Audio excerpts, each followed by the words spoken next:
합시다. 말씀에 은혜 받읍시다. 우리 앞들 한번 이렇게 이야기합시다. 잘 오셨습니다. 기도하시면 더 잘 됩니다. 할렐루야. 여러분, 미국에 저 시카고 해몬드의 잭 카일 목사님이라는 분이 계셨습니다. 여러분, 잭 카일 목사님이 참 유명한 목사님이었는데 어떻게 유명했느냐면, 이분은 강단에 올라가서 말씀을 전하는데 어떤 말씀을 전하느냐, 죄에 관한 말씀을 적나라하게 표현을 합니다. 그대로 얼마나 죄에 관해서 많이 했으면 여러분, 이건 실합니다. 어떤 한 청년이 예배 드리는데 총을 내어서 목사님을 향해서 발사를 합니다. 물론 총이 비켜갔지만, 그래서 많은 성도님들이 목사님께, 목사님 부탁이 하나 있습니다. 뭡니까? 이제 좀 죄에 관해서는 그만 이야기했으면 좋겠습니다. 그랬더니만 목사님께서 아니라는. 그리고 그 다음에도 죄에 관한 말씀을 계속해서 신랄하게 말씀을 전합니다. 그래서 거기에는 유명한, 요즘 대선 전국에 이 방탄을 이렇게 유리를 한다는 이야기죠. 이 목사님 강단에 방탄 유리를 띄웠다는 거예요. 그런데도 또 총을 쏘는 사람이 있습니다. 여러분, 제가 우리 가슴 속에, 저도 그렇고 여러분들도 그렇고, 죄라는 것을 적나라하게 우리에게 투시를 한다면 우리는 아마 하나님 앞에서 참 부끄러운 존재들인 것입니다. 죄를 우리가 좋아하지 않습니다. 우리에게 비추어지는 죄는 좋아하지 않는데, 실상은 우리가 죄 가운데서 허덕이며 어쩌면 죄의 종로로 타면서 살아가고 있습니다. 여러분, 그 교회는 지금도 유명한 교회입니다. 그럼에도 불구하고 그 교회는 부흥하고 성장하고 굉장히 큰 하나님의 은혜의 교회가 되었습니다. 여러분, 저는 오늘 계속해서 로마서의 말씀을 전하시는데, 로마서의 말씀이 참 어렵기도 하고, 또 계속 반복적인 이야기를 하는 것 같기도 하고, 또 우리가 너무 잘하는 이야기를, 목사님, 그건 제가 너무 잘하는 신앙의 고백입니다 라고 이야기하는데, 우리가 로마서의 말씀을 정말 제대로, 하나님 말씀을 제대로 받아서 누리면, 이 로마서의 말씀은요, 우리 이 성경 전체의 가장 핵심적인 말씀이기도 합니다. 그 중에서도 오늘 말씀은 우리가 잘 아는 말씀이지만, 여러분, 우리가 죄 가운데서 아담의 범죄로 우리가 지옥 간다, 그리고 예수님을 통해서 영생을 얻는다, 우리가 이거 너무나 잘 알아요. 우리는 잘 믿고 있습니다. 그러나 그저 지식적으로 그 일부분만 믿고 있기 때문에 왜 죄가 우리 전체에 사망의 권세가 있는지, 또 예수님이 왜 우리를 통하여서 예수님, 성자 하나님께서 우리의 대속제물이 되셨는지, 거기에 대해서 우리가 설명하지 못하죠. 믿지 않는 영혼들에게 설명하지 못하고 이것을 어떻게 표현하지를 잘 못하는데, 오늘은 거기에 대한 말씀을 함께 나누려고 합니다. 여러분, 잘 집중하시고, 똑같은 말씀인 것 같지만 우리가 반드시 알아야 되는 말씀입니다. 죄라는 것이 그러면 어떻게 우리에게 들어왔는가? 오늘 성경 12절 말씀은 이렇게 이야기합니다. 그러므로 한 사람으로 말미암아 죄가 세상에 들어왔다. 여러분, 한 사람, 누구죠? 우리가 아는 아담입니다. 아담을 통하여서 죄가 이 땅에 들어왔습니다. 여러분, 창세기 보면 하나님께서 천지를 창조하시고 우리 인간 아담과 하와를 지으시고 이 모든 아름다운 세상을 다스리게 하셨습니다. 그런데 그런 특권을 주셨는데 불구하고 한 가지만은 하지 말라고 금하셨습니다. 동산 중앙에 있는 선악을 알게 하는 나무의 실과를 먹지 말라는 거예요. 그러면 어떻게 되느냐? 먹는 순간 정령 죽으리라. 그런데 어느 날 여러분, 사단이 신방을 왔어요. 하와의 마음에. 그럼 신방을 왔는데 어떻게 신방을 하느냐? 유혹에 신방을 합니다. 진짜로 먹으면 죽는다 하더냐. 먹어도 되고 먹으면 눈이 밝아지고 눈만 밝아지는 것이 아니라 하나님처럼 될 것이다. 야, 얼마나 유혹에 약했던지 저와 여러분들도 마찬가지잖아요. 사단이 신방이 오면요, 유혹을 하면요, 그럴싸하고 정말 그렇게 될 것 같고, 그래서 우리가 유혹에 자꾸 넘어가잖아요. 그래서 나무의 실과를 먹어버렸습니다. 여러분, 이것이 바로 불순종의 역사입니다. 그러나 더 나아가서는요, 하나님에 대한 쿠데타입니다. 불순종을 하고 하나님보다, 아니 하나님처럼 되려고 했던 인간의 교만입니다. 그래서 제가 이 세상에 들어오게 되었습니다. 여러분, 이 아담의 범죄, 우리가 이렇게 표현하는 사람들이 많습니다. 세상에 나가보세요. 어떻게 아담이 지었던 범죄가 내가 지옥 갈 수밖에 없고 사망에 이를 수밖에 없느냐, 이렇게 표현하는 사람들이 참 많습니다. 모든 사람이 아담 때문에 죄인이라는 것은 어불성설이다. 왜 우리까지 죄인이 되어야 되느냐, 이렇게 물어주는 분들이 참 많습니다. 그런데 여러분, 중요한 것은요, 하나님께서 아담과 언약을 맺으실 때 아담 개인과 언약을 맺으셨던 것이 아니에요. 성경을 보시면 아담과, 인류 대표 아담과 하나님께서 대표성을 가지고 인간과 인류와 언약, 약속을 했던 것입니다. 그렇다면 왜 모든 인간이 죄인이냐? 그 증거가 무엇입니까? 라고 물을 수 있잖아요.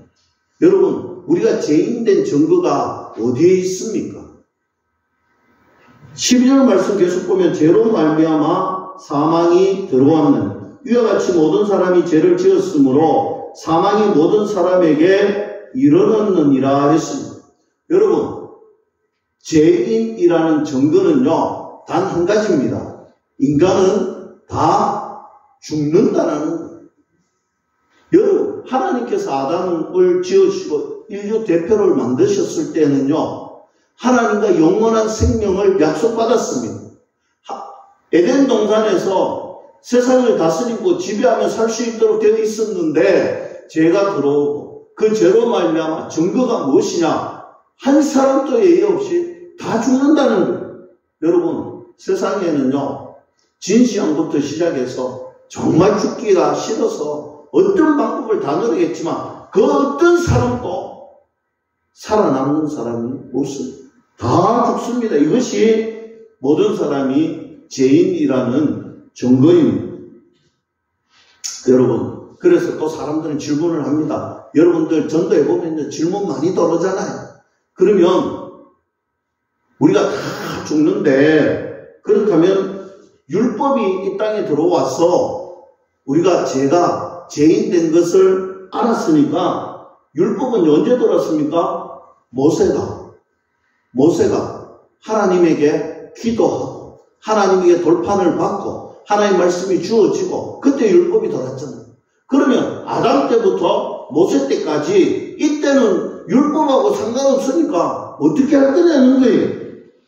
그때 13절 말씀은 설명하고 있습니다. 제가 율법 있기 전에도 세상에 있었으나 율법이 없었을 때에는 죄를 죄로 여기지 아니하였느니라 했습니다.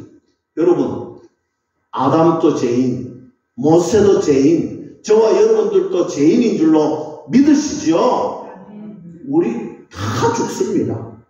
그런데 그 다음 9절 14절에 보면 이렇게 표현합니다. 그러나 아담으로부터 모세까지 아담의 범죄와 같은 죄를 짓지 아니하는 자들까지도 사망이 왕노릇하였나니 아담은 오실 자의 모형이라.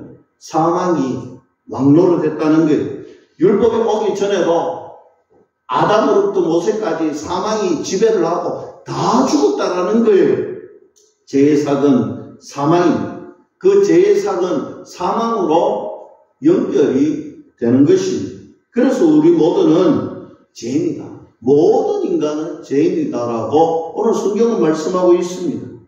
그런데 중요한 것은요, 이러면 우리가 절망으로 끝나야 되잖아요. 그러나 그 다음 말씀에 위대한 접속사 15절에 늘 강조하잖아요. 그러나 여러분 앞에 내용에 대반전이 이루어지는 말씀이 15절 말씀인데 제 절망적인 상황 속에서 말씀합니다. 그러나 이 은사는 여러분 이 은사가 무엇이냐면요. 선물입니다. 이 땅에 하나님께서 선물을 주시는데 어떤 선물이냐? 성경이 이렇게 표현합니다. 은혜가 들어옵니다. 15절 말씀 보세요. 그러나 이 은사는 그 범죄와 같지 아니하니 곧 한 사람의 범죄를 인하여 많은 사람이 죽었은즉 더욱 하나님의 은혜로 또한 한 사람 예수 그리스도의 은혜로 말미암은 선물은 많은 사람에게 넘쳤느니라. 여러분 이 죄악이 간영한 이 세상에 하나님의 은사, 선물, 은혜가 들어왔다라고 말씀하고 있습니다.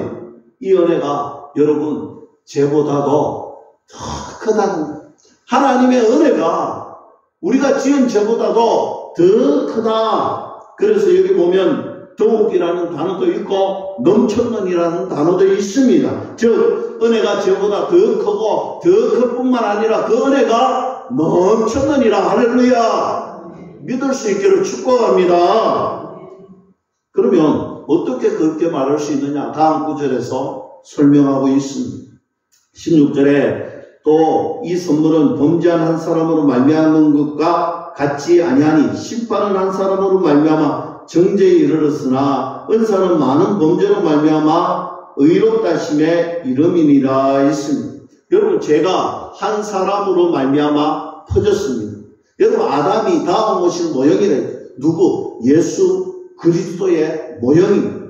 한 사람으로 말미암아 죄가 다 퍼졌는데 이제 한 사람으로 말미암아 모든 죄가 소멸되는 은혜가 주어진다라는 말씀입니다. 그것이 바로 은혜다. 하나님의 크신 은혜다. 하나님이 주신 우리에게 주신 귀한 선물이다라고 말씀합니다. 여러분 참 간단한 이치 같지만 그렇지 않다는 거예요. 이 은혜는요 참으로 중요한 의미가 우리에 있습니다. 그래서 17절에 이렇게 표현합니다. 한 사람의 범죄로 말미암아 사망이 그 한 사람을 통하여 왕노릇하였은즉 더욱 은혜와 의의 선물을 넘치게 받은 자들은 한 분 예수 그리스도를 통하여서 생명 안에서 왕노릇하리로다. 여러분 왕노릇 어디? 새 생명 안에서 왕노릇한다라는 것입니다. 전에는 죄가 지배했습니다. 전에는 죄의 종노릇 했습니다. 그러나 이제는 은혜가 왕노릇한다는. 전에 우리는요 죄 가운데서 허덕이고 사망이 우리의 전부였는데 절망이었는데 이제는 예수 그리스도를 통하여서 새 생명 안에서 영생의 복이 저와 여러분들에게 주어졌다 믿을 수 있기를 축복합니다. 그러면 그것이 어떻게 가능하냐? 어떻게 가능해졌느냐? 어떻게 제가 감정한 이 땅에 하나님의 은혜가 이 땅에 죄를 이기고 하나님의 은혜, 영생의 복이 주어졌느냐? 하나님의 통치가 이루어진 비결이 무엇이냐? 18절에 그런즉 한 범죄로 많은 사람이 정죄에 이른 것 같이 한 의로운 행위로 말미암아 많은 사람이 의롭다심을 받아 생명에 이르렀나니. 여러분 보세요. 한 의로운 행위. 어떻게 은혜가 왕노릇하게 되었느냐? 그것은요 예수 그리스도 예수님의 한 의로운 행위가 예수 그리스도의 십자가의 보혈의 능력으로 말미암아 사망 권세를 깨뜨리고 여러분 그런 것이죠. 이제는 사망이 왕노릇했는데 예수님께서 성자 예수님께서 이 십자가에서 위대한 구속을 이루십니다. 예수님의 목숨 피값으로 우리 죄와 사망의 죄값을 감당하셨습니다. 그리고 위대하신 하나님께서 죄와 사망의 권세를 이기셨음을 이 십자가에서 보여주시는데 그것이 바로 부활의 은혜인 줄로 믿을 수 있기를 축복합니다. 여러분, 부활하신 예수님께서 오늘 예수 그리스도를 믿는 이 한 의로운 행위를 믿는 자들에게, 그 믿음을 선물로 받은 자들에게 하나님의 은혜로 말미암아 영원한 생명, 새 생명 안에서 왕노릇할 수 있는 은혜를 주셨다. 여러분, 얼마나 감동이 되는 말씀입니다. 그러면 이 은혜는 어떻게 우리에게 미치느냐? 19절 말씀 보세요. 한 사람이 순종하지 아니함으로 많은 사람이 죄인된 것 같이 한 사람이 순종하심으로 많은 사람이 의인이 되리라. 여러분, 된 것, 이 된 것, 아담의 범죄로 말미암아 죄인된 것, 또 예수 그리스도로 말미암아 영원한 생명이 된 것. 여러분, 여기에서 된 것, 한 사람의 순종하지 아니함으로 많은 사람이 죄인된 것. 여러분, 여기에서 된 것은요, 부정과거 수동태로 헬라어에 적혀져 있습니다. 단번에 됐다는, 단번에. 아담이 범죄함으로 모든 사람이 단번에 죄인이 되었습니다. 그런데 여러분, 뒤에 예수님을 통하여서 십자가의 사건은 되리라. 미래 수동태입니다. 계속해서 말씀합니다. 예수님을 믿으면 의롭게 된다. 여러분, 예수님을 믿으면 의로운 통치를 받게 된다. 쉽게 말하면 하나님의 자녀가 되고 하나님 나라에 하나님의 통치를 받고 하나님께서 저와 여러분들을 하나님의 사랑으로 영원한 생명으로, 이제는 죄인이 아니라, 이제는 사망의 종로로 하는 것이 아니라 이제는 하나님의 영원한 생명, 하나님께서 주시는 은혜에 참여하는 자가 된다. 믿을 수 있기를 축복합니다. 여러분, 저와 여러분들은 그런 하나님의 자녀가 되었다, 통치가 되었다라는 것입니다. 이때에 여러분, 유대인들이, 어떤 사람들이 이렇게 질문할 수 있습니다. 그러면 도대체 하나님은 왜 우리에게 율법을 주셨는가? 왜 율법을 주셨느냐라는 질문을 던질 수가 있겠죠. 특별히 유대인들, 선택된 백성들이라면 그런 질문을 던질 수 있습니다.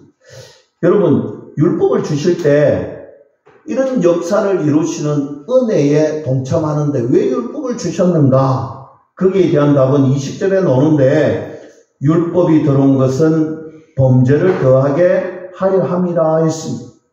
율법의 기능입니다. 율법의 기능은 범죄를 더하게 하려고, 다시 말하면 범죄함을 깨닫게 하려고 하는 거예요. 우리가 범죄하면요, 우리가 죄를 지었다라는 것을 깨달을 수 있는 은혜를 주셨는데 그것이 율법입니다. 여러분, 얼마 전에 제 아버님이 병원에 있다라고 말씀드렸잖아요. 저는 제 아버지도 그렇고 저희 어머님도, 부모님 다 그렇고, 그런 신방을 가면 우리 어르신들 다 똑같이 하는 말이 있어요. 병을 키우지 말고 병원에 좀 갑시다 이러면요, 한결같이 하는 말이 있어요. 나는 내 병 안다. 나는 내 병 다 한다. 네가 가라. 여러분, 젊은 제가 가야 되겠습니까? 연세 드신 분들이 가야 되겠습니까? 뭘 또 다 안다 그래요. 여러분, 제가 다시 묻습니다. 병은 아는 게 중요합니까? 고치는 게 중요합니까? 고치는 게 중요하잖아요. 여러분, 병은 그런 거예요. 여러분, 율법은 똑같은 거예요. 율법은 마치 병원에 가서 엑스레이를 찍는 것과 똑같다고 이야기했잖아요. 여러분, 엑스레이를 찍으면 뼈가 부서졌는지 안 부서졌는지 알잖아요. 여러분, 엑스레이를 찍었고 뼈가 부서졌다고 확정을 받잖아요. 그럼 엑스레이가 그 뼈들을 붙입니까? 뭐 붙입니까?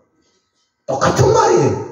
율법은요, 우리 죄를 깨닫게 하시고 발견할 수 있게 해주시지만 이 율법이 죄를 해결할 수는 없다라는 것을 말씀하고 있습니다. 사랑하는 성도 여러분, 율법이 들어와서 오늘 또 아까 우리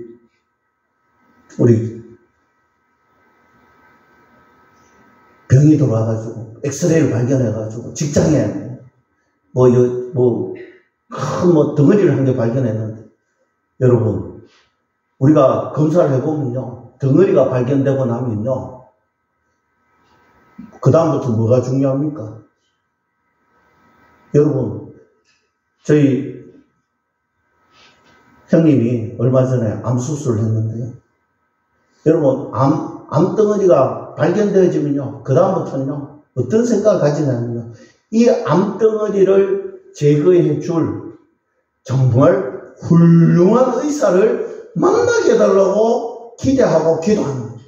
여러분, 다 마찬가지잖아요. 여러분, 암덩어리가 생겼는데, 아이고, 뭐, 고쳐지겠지, 뭐. 이런 사람 아무도 없습니다. 암덩어리가 생긴 이후로는요, 항시 기도하는데 뭘 기도하느냐? 좋은 병원에 한마디 좋은 선생님이 있고, 좋은 기계가 있는 곳에 딱 만나게 해가지고, 빨리 수술받게 해달라고 그렇게 기도하잖아요. 여러분, 우리 마음속에 좋은 선생님 만날 수 있도록 그런 기대감을 가지는 것입니다. 마찬가지로 율법은요, 죄를 깨닫게 해주고 죄를 해결해 줄 좋은 방법을 생각나도록 하시는, 한마디로 예수님을 믿게 되고 예수님을 기다리게 돼요. 여러분, 그래서 율법의 모든 것은요, 오실 메시아를 기대하고 사모하도록 만들었다는 것입니다. 20절 하반절 말씀을 보면, 그러나 제가 더한 곳에 은혜가 더욱 넘쳤나니. 여러분, 오늘 말씀 제목은 은혜가 더욱 넘쳤나니. 여러분, 제 가운데 살 수 있는 길이 열렸습니다. 제 가운데 살 수 있는 길이 열렸는데, 그 길은요, 하나님의 은혜가 더욱 넘쳤나니. 여러분, 이것이 하나님의 사랑입니다. 저와 여러분들을 향한 하나님의 사랑이라는 것입니다. 여러분, 제가 더한 곳에 은혜가 넘쳤습니다. 제 가운데서 예수 그리스도의 은혜가 우리에게 있다라는 것입니다. 더욱 넘쳤다는 것.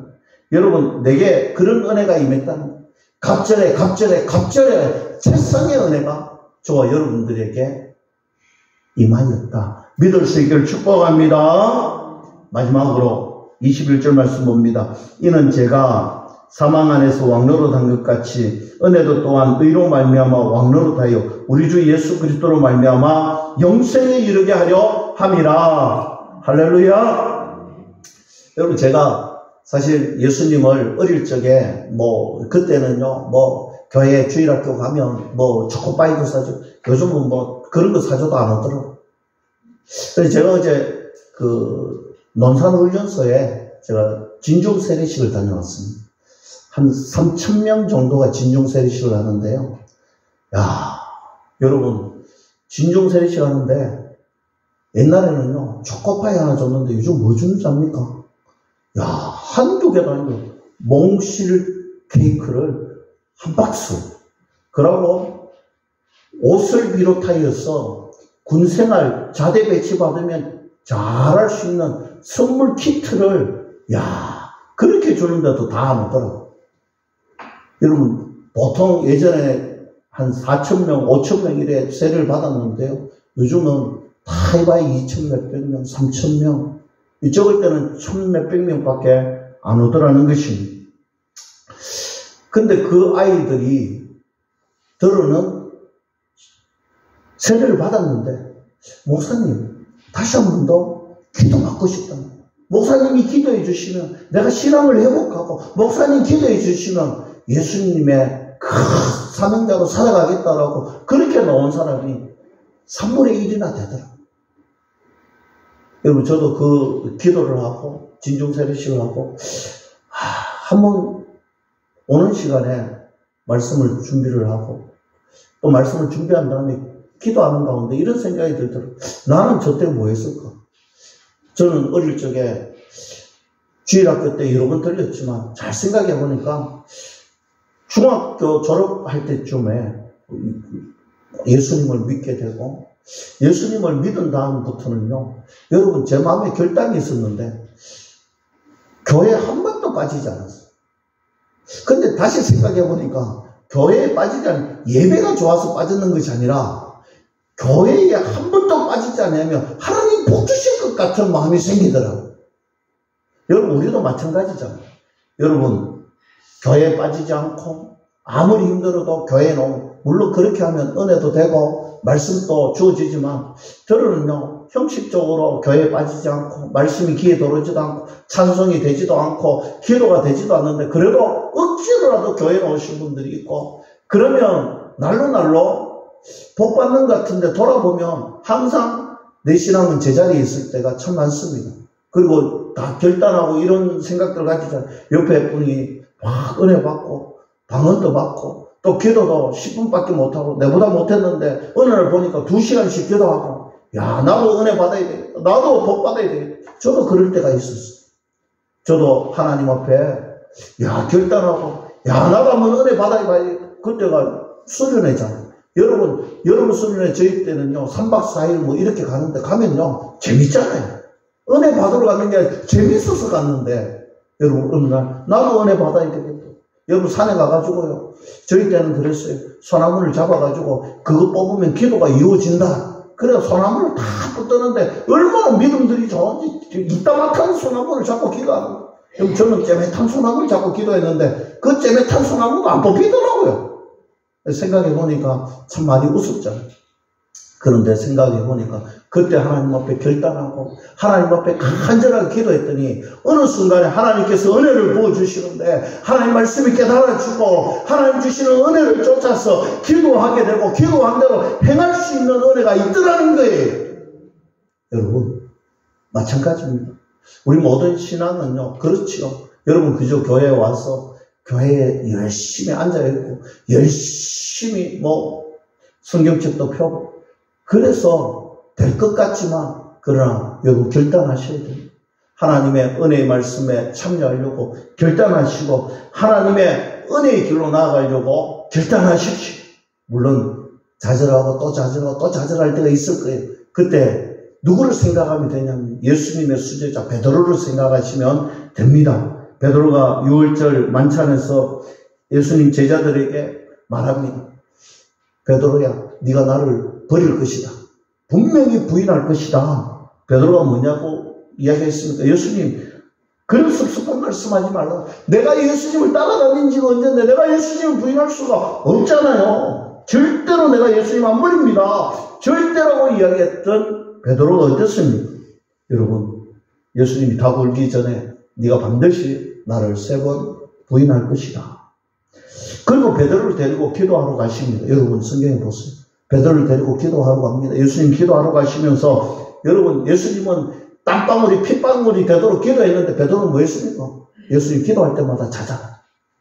예수님 와서 깨우고 자지 말고 또 기도하라고 합니다. 그래도 어떻게 합니까? 예수님 땀방울이 핏방울이 될 동안 기도할 동안 베드로는요 잡니다. 그때마다 깨웁니다. 여러분 우리가 늘 변명의 사람들이죠. 아마 베드로도 그랬을 것 같아요. 예수님 저 안 잤는데요. 코 골면서 잤을지도 모르는데 깨우러오면 아이 잠깐 내가 안 잤는데요 기도했는데 이런 변명을 했을지도 모르겠죠. 저희들도 마찬가지입니다. 예수님 저는요 기도 열심히 했는데 안 쉬었는데 이럴 수 있습니다. 그랬던 베드로가 여러분 어떻게 됩니까? 기도해라. 시험에 들지 않도록 기도해라. 그런데 기도하지 않고 잠을 잡니다. 많은 무리들이 예수님을 잡으러 왔습니다. 그 캄캄한 밤중에 몽둥이를 들고 칼과 창으로 무장해서 예수님을 잡으러 옵니다. 이때 장결에 있던 베드로가 웅숭웅숭거리는 소리에 벌떡 일어납니다. 여러분 그 다음은 잘 아시죠? 베드로가 벌떡 일어나서 뭐 했습니까? 대제사장의 종 말구의 귀를 칼로 쳐버리죠. 그때 예수님께서 어떻게 합니까? 사고친 베드로의 뒷수습을 해줍니다. 예수님이 그 말구의 귀를 붙여주시잖아요. 그리고 예수님께서 가야바의 집에 가십니다. 베드로는요 잡혀가는 예수님 멀찍이 따라갑니다. 멀찍이 따라가는데 한켠에 모닥불에서 예수님을 지켜보고 있는 그 가정 속에 한 소녀가 당신 예수님 따라다니는 그 베드로 아니냐? 아니라. 딱 잡았답니다. 아니라는. 여러분, 말고의 친척이 찾아와서 너 그때 아니라고. 사람 잘못 봤다고. 여러분, 세 번째는 부인만 했던 것이 아니라 예수님을 저주하고 그의 입으로 예수님 모른다는 것뿐만 아니라 저주를 했습니다. 그때 닭이 3번 웁니다. 마음속에 예수님이 하신 말씀이 기억이 납니다. 통회하면서 눈물을 흘립니다. 그는 예수님의 수제자 베드로였습니다. 그의 가슴에 눈물의 통회를 합니다. 그런데 은혜롭게도 예수님께서 갈릴리에서 이 베드로를 다시 만나 주십니다. 바요나 시몬아, 네가 나를 사랑하느냐? 바요나 시몬아, 네가 나를 사랑하느냐? 시몬아, 네가 진짜 나를 사랑하느냐? 그리고 다가오는 은혜의 말씀이 있습니다. 내 양을 먹이라. 여러분, 베드로는요, 수제자에서 예수님을 저주하는 그런 모습을 비췄다가 또 예수님이 찾아오셔서 바요나 시몬아, 네가 나를 사랑하느냐 고백했고 또 내 양을 먹이라고. 여러분, 이 굴곡을 타는 베드로의 모습 이뿐만이 아닙니다. 베드로는요, 사도 바울이 베드로가 여러분 그 다음에 오순절 성령의 마가의 다락방에서 은혜 받고 여러분 설교를 한번 하니까 불 받아서 설교를 하니까 여러분 3,000명 5,000명이 돌아오는데 여러분 목회자의 모든 마음들은 그렇겠죠. 야, 하나님 은혜를 주셨어. 3,000명이 돌아왔다는데 한 3명만 이 자리에서도 좀 새 가족이 돌아오고 이런 은혜가 있었으면 좋겠다.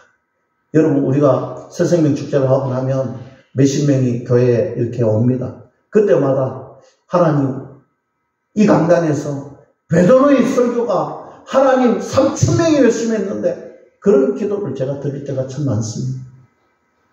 그러나 그렇지 못할 때가 참 많죠. 여러분, 그랬던 베드로가 안전뱅이를 일으키잖아요. 요한과 함께 성전 앞에서 내게는 그러니까 은은 없지만 나에게는 예수 그리스도의 이름으로 명하는 일어나 걸어라 했을 때 여러분 안전뱅이 일어났습니다. 죽은 자가 살아나는 은혜가 있었습니다. 여러분, 그랬던 베드로가 사도 바울이 수제자 베드로를 책망한 적이 있잖아요. 언제입니까? 이방인 그리스도인과 식사를 하고 있을 때 유대인들이 부정한 자들하고 음식 먹는다 했을 때 베드로가 어떻게 했습니까? 모른 척하고 도망가 보잖아요. 외식했습니다. 그 모습을 보고 사도 바울이 어떻게 수제자가 외식하고 가느냐라고 이야기를 합니다. 여러분, 우리의 인생은 이처럼 오르막이 있으면 내리막이 있고 내리막이 있으면 오르막이 있는 인생입니다. 베드로의 말년에 기록한 베드로전서 4장에 보면 그의 인생은 내리막에서 끝나지 않았습니다. 베드로가 이렇게 고백하는데 여러분, 불시험을 당해도 이상하게 생각하지 마세요. 여러분, 이 말은요, 당시 네로 황제가 미쳐가지고 어떻게 했는지 아시잖아요. 막 사자굴에 던지고 막 불시험은 뭐냐면요, 여러분, 어느 날 예수님을 믿는다고 병사들에게 끌려가면요, 어디 가느냐면요, 시내를 밝히는 이 촛불 같은 거 있잖아요. 촛불. 예수님 믿는 사람들을 다 세워서 불을 밝혀가지고 여러분 산채로 불을 지펴가지고 거리를 밝혔습니다. 그것이 불시험. 여기서 말하는 불시험. 불시험을 당해도 이상하게 생각하지 말라는 거예요. 횃불로 사용되었습니다. 오히려 그리스도의 고난에 참여함으로 즐거워하십시오. 여러분, 그 불심을 당해도 개의치 말라는 거.